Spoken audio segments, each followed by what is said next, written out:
physical plant, if you would, is going to result. We have the experts, and we have your building committee, which Marie is ably chairing. But Steve Doby is with our contractor. Now, I've built a few things and dealt with contractors, and I can tell you, without a doubt, to get the best result from a contractor, you better make it very clear exactly what you want. So, Stephen, and thanks for bringing your family with you. We applaud having them as well. But Steve's going to tell us where we stand, and thanks again for the marvelous virtual pictures that we're able to share the vision.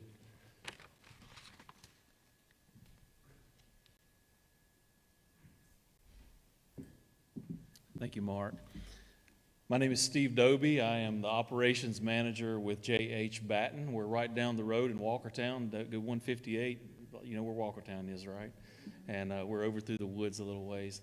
And we're a general contractor. We've been in business for 35 years, and it's our privilege to assist you. Thank you, building team. It's been a pleasure to work with you so far. But if I could, if you would grant me the latitude, on a personal note, Pastor Ed, thank you for that sermon. That was beautiful. Let me just say something on a personal level. In a small way, I am a part of this mosaic here. And whether you realize it or not, I grew up, a lot of my formative years in life grew up right here on McCrory Road. My dad was a local Baptist minister, and my neighbors were members here. And they would invite me to come. Back then, and we're talking 40 years ago in the 80s, back then they had some kind of a summertime Bible club or something like that. And my neighbors would invite us, me and my brothers, and we would come to this church. And you guys would love us and pour into us and teach us the Bible. And I want to say thank you for that. It was a lot of, and my Baptist preacher, Daddy, he didn't mind us hanging around Methodists, so that was okay. That was good. And you guys loved us. And then my dad in this community, he was shot in a bank robbery right up the road here on Main Street here in Stokesdale. And he almost died. You guys, this community and this church loved us. It meant a lot to us. He lived through that by God's grace, amen. And he retired from pastoring and then became a pastor again. He's almost 80 years old now, and he is still pastoring. And so I would submit, Pastor Ed and Mark, that I have a small part. My mosaic is up here too because of what you've put into my life. And also that I've come back to help you this way. I thought about the story of Ruth and Boaz. You know how he left handfuls of promise along the way for Ruth. And God does that in our lives, doesn't he? Sometimes he just lets us do things. He's brought me back to this place to help this church just because he's that good. Isn't that neat? And so I stand here today, and it's a privilege to help you and assist you with this project. We have worked for over 300 and some churches in some way, shape, or form. I'm in 2 to 3 churches every week. Matter of fact, tomorrow I'll be in a church in Trinity. And Thursday I'll be in a church in West Virginia with a Christian school. And that's not all we do, but it's a lot of what we do is church design and construction. It's our heart. We feel like it is ministry giving back. And so it's a privilege. And God has blessed us and gifted us that way. And so it's our privilege to help come alongside of you. And a facility is just a tool of ministry, right? And what Pastor Ed and Mark has referred to as a facility change and upgrade that is going to allow you to minister to this community in an even greater and more effective way. And that's the goal, amen? It's just bricks and sticks and steel. Marie's very familiar with steel, Toby, right? But they're materials, but what happens inside of these spaces is what's the most important, amen? And so let's show you a few things, kind of what we've done to help you so far. And I think it'll be on the screen right here. Right there, you'll see a slide of just your existing space and how it's kind of laid out now. You're very familiar with this. You're in here every week, right? All day long, or some days all day, every day. Staff and others and come through. You're very familiar with your space. Now, that space, we learned that it has a lot of challenges, right? It has challenges. There are some things about it that need to be a little different, that could be a little bit better. And you had some of those ideas yourself, and we came in and looked at it objectively and studied the facility and understood and tried to find out where the pain was and provide some solutions. And so we studied what you have. We brought in our architect, Yancey Powers, WM2A Architects, who is a believer himself and a great man. And we studied your space and tried to figure out how we could improve the things that needed to be improved. So the first slide is just showing you how things are laid out now. We're standing in the sanctuary, right at the bottom. If you have trouble visualizing, we're at the bottom of that slide. And then upwards you have the fellowship hall to the left there, restrooms and things. Some of the things that we noticed that were challenging was the fellowship hall space being a little constricted and tight, your kitchen being a little small. ADA access was not the best in restrooms and even to your second floor. And then some general flow items, how the facility flowed became an issue, talked about. And then another thing too, somebody said at the last meeting, I didn't say it, but it was very institutional. You go back that way and it feels very institutional. So we want to warm, and I think Pastor Ed alluded to this earlier, we want to go through the facility and make it feel a little warmer and a little more inviting. So that was some of the charge from the building team as we needed to provide solutions for. If we go to the next slide, we came up with basically 4 phases. Now they could be done in any order. You could do all of it at one time. You could do a couple of pieces. You could do each phase at one point in time and just do them consecutively or break them apart.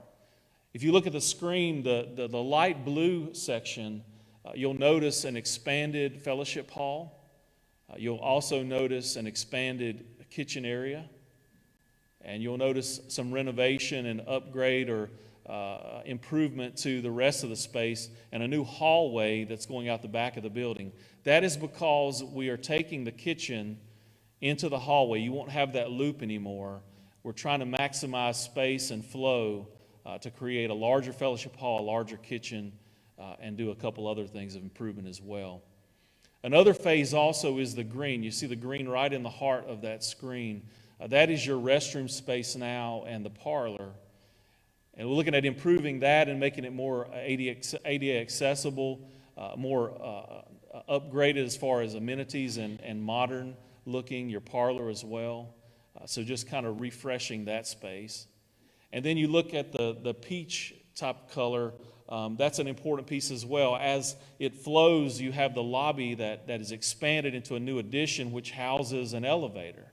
The elevator, as you look at the screen, will be to the right. You see those 2 little bitty squares underneath the purple. You see that? That is the elevator.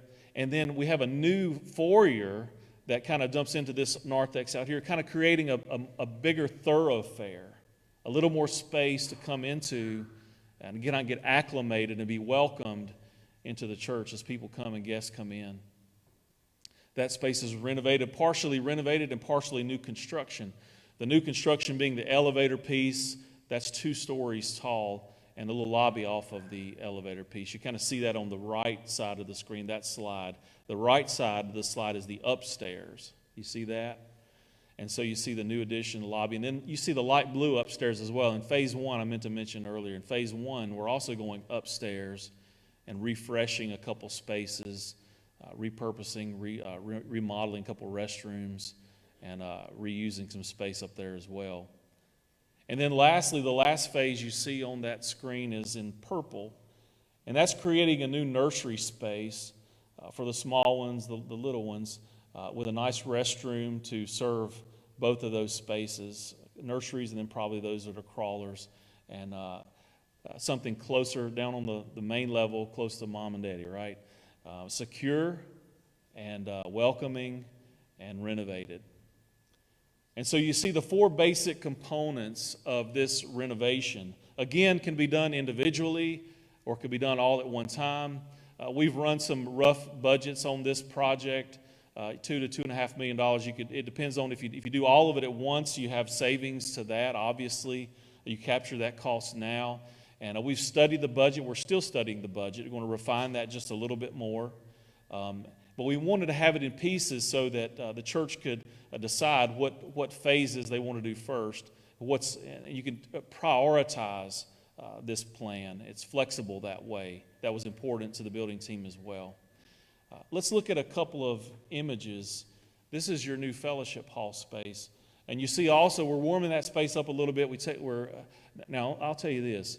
Your buildings have good bones. I mean, this is all concrete and steel, right? Concrete double T's and masonry walls. I mean, it ain't going nowhere.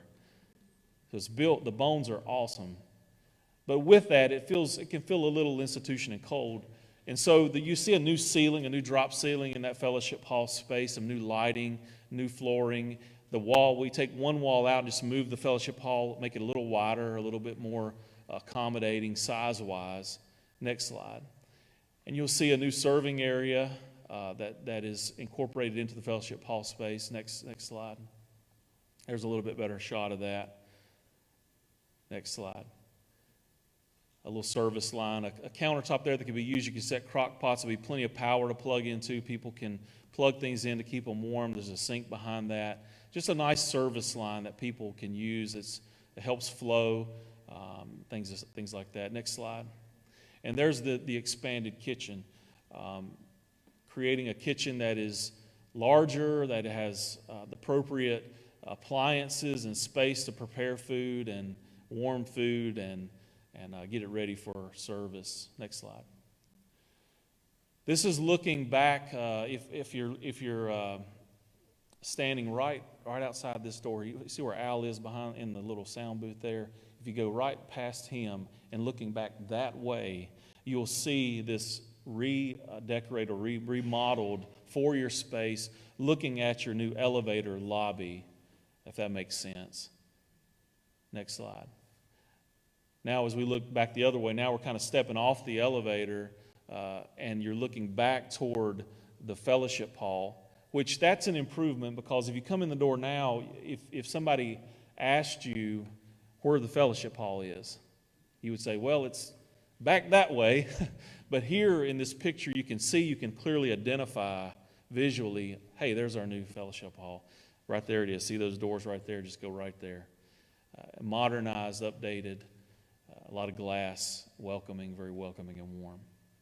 And I believe the last thing I want to show here is, and you might have seen this already, we did a virtual tour, a little video, a walkthrough. If you want to start that, might have to hit it one more time. There we go.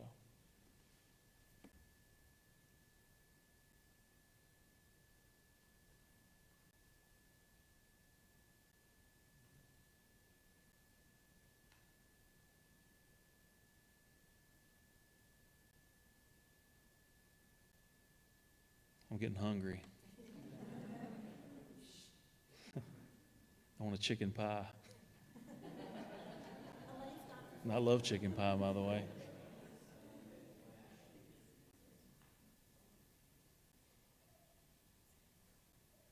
Those who work in the kitchen, is that a little bit better?